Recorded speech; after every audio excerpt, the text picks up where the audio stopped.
آپ لوگوں کو چن لیا، ہمارے نصیب جاگ پڑے، آج آقا کے منہ مبارک میں جا رہے ہیں۔ حدیث پاک میں حضرت انس بن مالک رضی اللہ عنہ روایت کرتے ہیں کہ حضور نے کنکریوں کی ایک مٹھ بھری، ایک بار کنکریاں ہاتھ میں دی، ہم نے کانوں سے سنا، کنکریوں نے کہا کہ خوش نصیب ہے کس دست میں آ گئی۔ اور بات کر وہ شخص تو ماذا اللہ حضور کو مردہ سمجھتے ہیں، حضور یہاں بھی موجود ہے، حضور وہاں بھی موجود ہے، اور نظر رکھتے ہیں مسجد سے ٹھنڈی ہوا آتی ہے، اور ایسے کبھی دور بیٹھا ہو آپ نے کبھی جانا نہیں آنا نہیں، ظاہری طور پر کہیں آئے نہ گئے، اپنی کمری بھیج دی اس کے پاس، ہائے تم نے باہر ہوئے انہوں کے ہاتھ، یہ کون سا رشتہ تھا، کون سا اندر کا تعلق تھا جو جانتے تھے، سلام بھی بھیجا، مگر وہ تو صحابی بھی نہیں تھے، صحابی بھی نہیں تھے، اور صحابی کے ہاتھ بھیجا، صحابی بھی نہیں تھے، بڑے کے ہاتھ بھیجا، لیکن تعلق عشق کا تھا، تعلق محبت کا تھا۔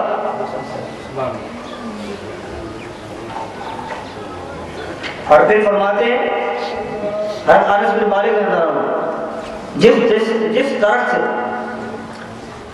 اور پتھر کے قریب سے پیارے مصطفیٰ گزرتے، وہ پتھر شجر و حجر آقا علیہ السلام کے گزرنے پر السلام علیکہ کہتا، السلام علیکہ یا رسول اللہ کہتا۔ حضور جس گلی سے گزر جائے، بات سمجھنے والی ہے،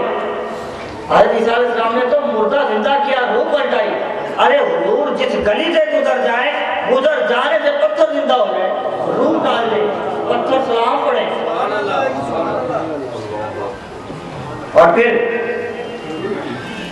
جس قبر انور میں آقا علیہ السلام تشریف فرمائے، وہ زندہ ہے،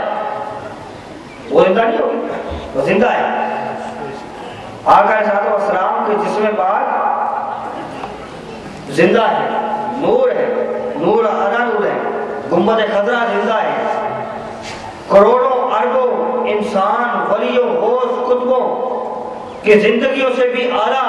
آقا علیہ السلام نے ارشاد فرمایا۔ کیا ارشاد فرمایا؟ میں مسلم بخاری کتاب المناقب، ترمذی میں کتاب المناقب میں ریفرنس دے رہا ہوں،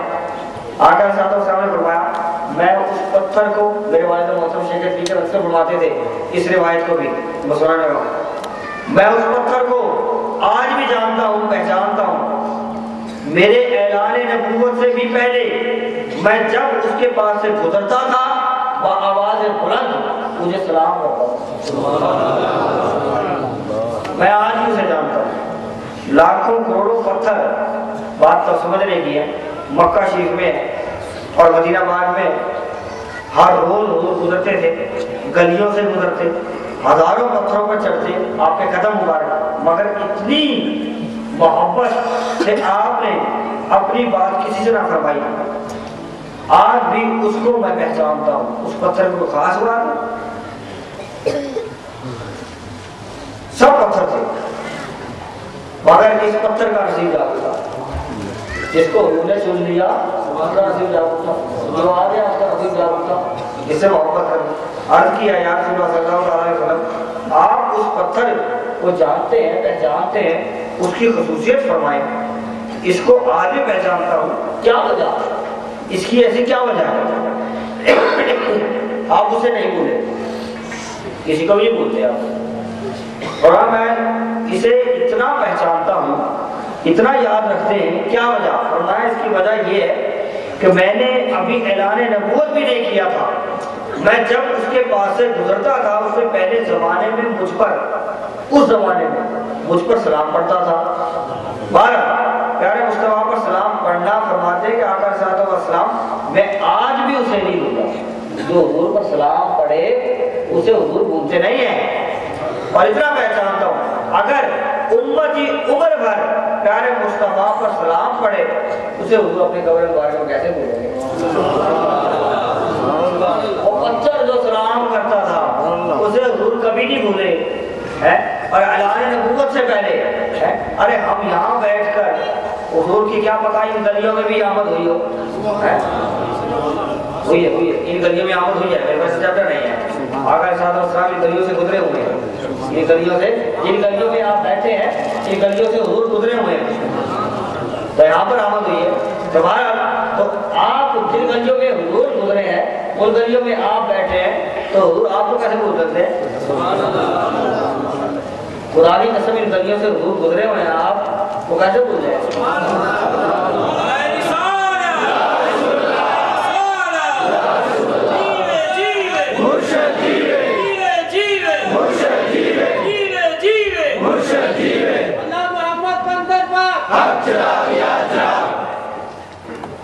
جس کا جینا مرنا عشق مصطفیٰ میں ہو، عشق و محبت میں ہو،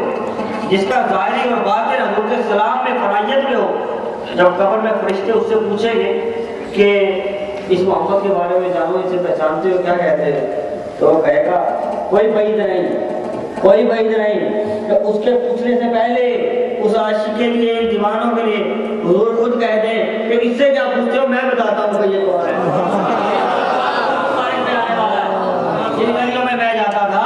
ان گلیوں میں ہر سال آنے والا ہے۔ آنا جان مدینے میں یوں ہی رہے، آنا جان مدینے میں یوں ہی رہے، سانس جب تک آگا جاتا رہے،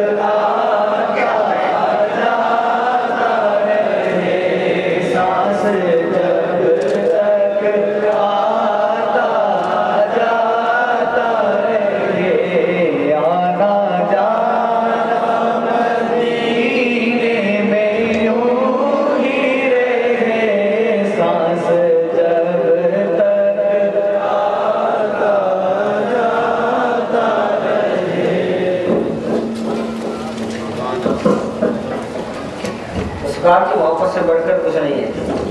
فاطمہ جنت فاطمہ کو زہرا سے بڑھ کر اس دنیا میں کچھ بھی نہیں ہے۔ ان سے محبت کر لیں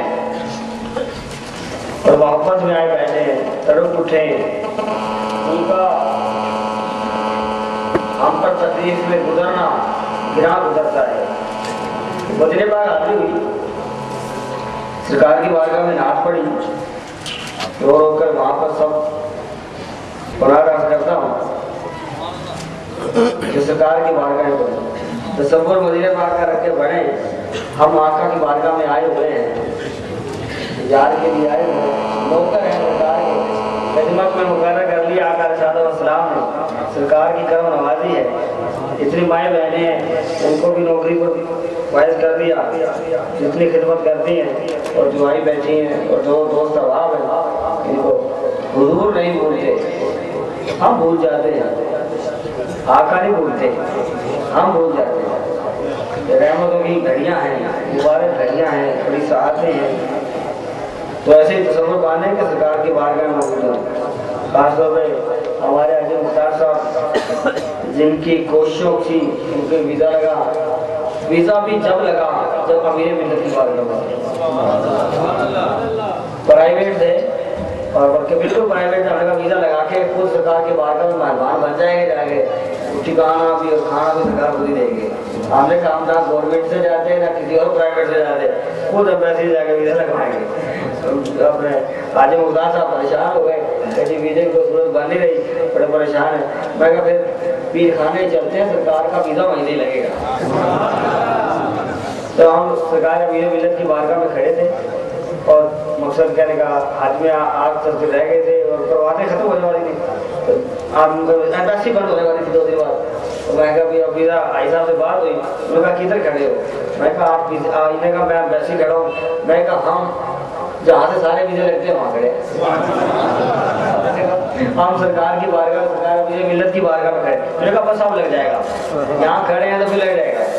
تو میں جناب آتے گا، میں کہا تم نعت شروع کرو۔ راؤ صاحب سے کہا، علی بھی تھا، ماسا بھی تھے، میں کہا تم نعت شروع کرو امیر ملت کی سرکار کا بارگاہ میں، اور بھی ویزا لگ جاتا ہے۔ آئی صاحب ادھر اسلام آباد میں ایمبیسی میں ہم سرکار کے قدموں میں ادھر اور نعت شروع کر دی۔ تو آئی صاحب کا ابھی نعت شروع کی ہے، آئی صاحب کا فون آ گیا کہ ان لوگوں کا لگ گیا، آپ کا اور آپ کی بیٹی فاطمہ اور ان کا بچوں کا نہیں لگا۔ بندی ہو گئی، ان کا لگا دیا ہے، ہمارا نہیں لگا۔ تو ان چاروں کا آ گیا، پھر اللہ کا کرم ہوا کہ پھر تھوڑی دیر کے بعد ہمارے کچھ دیر وقت کے بعد ہمارے بھی اللہ پاک نے لگا، اللہ تو میری بیٹی فاطمہ ہے چھوٹی، وہ مقصد کہنے کا اس کو شیطان کی کنکریاں بھی ہم نے گود میں لے کے بنوائی ہیں، سارے کام پورے کروائے، اس کو پورا حاصل کروایا ہے، کوئی ارکان چھوڑا نہیں۔ دعا کا ٹائم ہے مائیں بہنیں، اب تو چپ ہو جائیں دیر سے، اس کے بیان ہو رہا ہے اور انشاءاللہ تعالیٰ تو بس سرکار کے بارگاہ میں جب میں نے آپ کو بھی شیخ سنا بن کے سرکار کے مہمان مدینے میں رہے، تو اب آپ یہاں پر اپنے پیر مرشد کی بارگاہ میں مدینے پاک ہے جن گلیوں میں سرکار گزرے ہیں، ہم نے وہاں سرکار کے قدموں میں، کیونکہ وہاں پر کچھ لوگ ایسے ہوتے ہیں کہ وہ سرکار کی بارگاہ میں کی طرف ہمیں نعت پڑھنے دیتے نہیں، تو یہ سرکار کا کرم ہوا کہ میں نے 3-4 دن تک یہ نعت رکھی، جب سرکار کے بارے میں کہا نعت پڑھنے سرکار ڈر کے نہیں پڑھنی پڑھی، میں نے کہا ڈر کے نہیں پڑھنی، میں پیچھے دیکھوں کہ وہ نہیں آ رہے اور میں آپ کی بارگاہ میں نعت پیش کروں تو سارے خیالات اور تصور ذہن بڑھ جائے گا۔ یہ میرے دل کے اپنے خیالات تھے، لازمی نہیں ہے ہر بندہ ہر بات کسی کو بتائے، جتنے ساتھی میرے ساتھ ہیں میں سب کو بتائے دوں گا، ہر بات بتائے، ہم تو ہنسی مذاق کرتے تھے، تو اس لیے تو باقی یہ باتیں بھی بتانے کی نہیں ہوتی کہ ملاقات ہوتی ہے نہیں ہوتی، ہم مجھے نہیں پتا کہ ملاقات ہوتی ہے نہیں ہوتی، تو یہ باتیں بتانے کی ہو جاتی ہیں، اپنی اپنی کیپیسٹی کی بات ہوتی ہے، جس میں اتنی بات ہوگا ایسے لوگ پاور نہیں ہوتی بتانے کی ہو جاتی ہے، تو بعد میں تو بتا دیتا ہوں، تو لیکن اس لیے یہ میرے اپنے الفاظ تھے کہ اس لیے میں سرکار ڈر کے نہیں پڑھنے، تو جب میں نے نعت شروع کر دی بس میں نے رات کی 11 بار میں نے کہا ابھی موقع پر پڑھتے میں نے پڑھی، میں نے بھی دیکھا کہ کسی کو کوئی بندے ادھر ہیں یا نہیں، اللہ پاک نے سرکار مدینہ صلی اللہ علیہ وسلم ان کی آپس میں ایسی گفتگو کروائی کہ وہ اپنے معاملات میں ہوتے رہے۔ جب میری نعت کا دام یہ آیا انہوں نے آگے کہا کہ کیا کر رہے میں کہا بس جو کرنا تھا کر دیا۔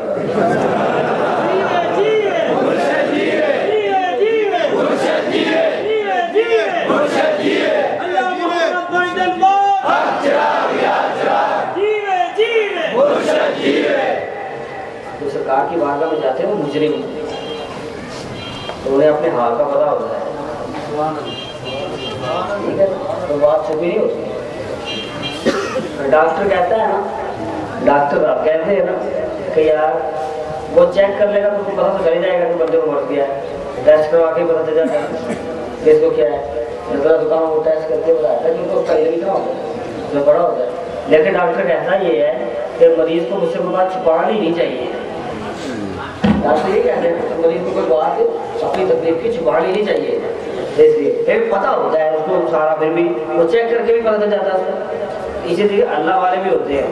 ان کی بارگاہ میں ان کو پتہ سارا ہی ہوتا ہے کہ بندہ کیا کر کے آیا ہے، پتہ ان کو سارا ہی ہوتا ہے اور اندر کیا ہے یہ پتہ ہوتا ہے، لیکن جیسے ڈاکٹر کے پاس اظہار کرنا ضروری ہوتا ہے، اللہ والوں کی بارگاہ میں بھی اظہار کرنا ضروری ہوتا ہے اپنے آپ میں۔ تو ہم ہیں مجھے ہمارے بولے سننے کی ہے کوئی نوکر ہیں، اس پر ناز ہے کہ سرکار کے نوکر ہیں، یہ انہوں نے ہمیں چن لیا، وہ کسی اور کو چن لیتے تو پھر کیا کرتے، کسی اور کو چن لیتے تو پھر کیا کرتے، ہم مجھے وہ اپنا ایک بات یاد آ رہی ہے سرکار میری ملے تھی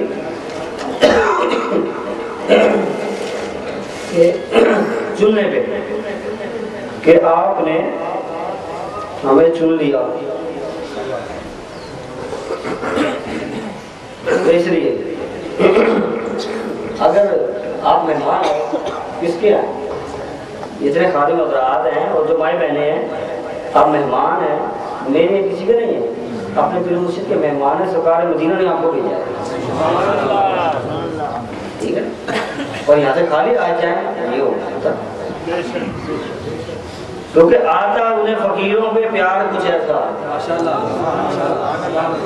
آتا ہے فقیروں پہ انہیں پیار کچھ ایسا، خود بھیک دیں اور خود کا ہی مانتے نہ ہوگا۔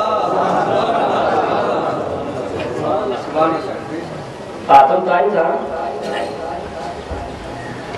اس کی تفسیر یہ ہے کہ اس کے گھر کے 8 دروازے تھے، آتم تائی کے 8 دروازے تھے اس کے دروازے، جب وہ اپنے تخت پر بیٹھتا کوئی اس کے بارگاہ میں آتا، ایک دروازے سے مانگتا وہ اس کو ایک دروازے سے دے دیتے، اور وہ دوسرے دروازے سے وہی شخص آتا تو آتم تائی کو دوسرے دروازے سے دے دیتا، اور پھر تیسرے دروازے سے آتا تو دیتا۔ اتنا سخی تھا آتم تائی کہ 8 دروازوں سے ایک ہی شخص 8 بار آتا تو تو خالی نہ جانے دیتا، 8 دروازوں سے دیتا، کیوں کہ آتا ہے فقیروں سے انہیں پیار پہنچاتا، خود بھیک دے اور خود کہیں مانگے گا، لیکن ہمارے بھی مجھے اور ہمارا خاندان وہ کیا کہتے ہیں، وہ کیسے کرتے ہیں؟ یہ تو آدم کا ہی تھا۔ قبلہ امیر ملت آج کے جماعت شاہ صاحب رضی اللہ تعالیٰ عنہ آپ شاہ کوٹ میں تشریف فرما دیں، مفتی احمد یار صاحب نہیں بھی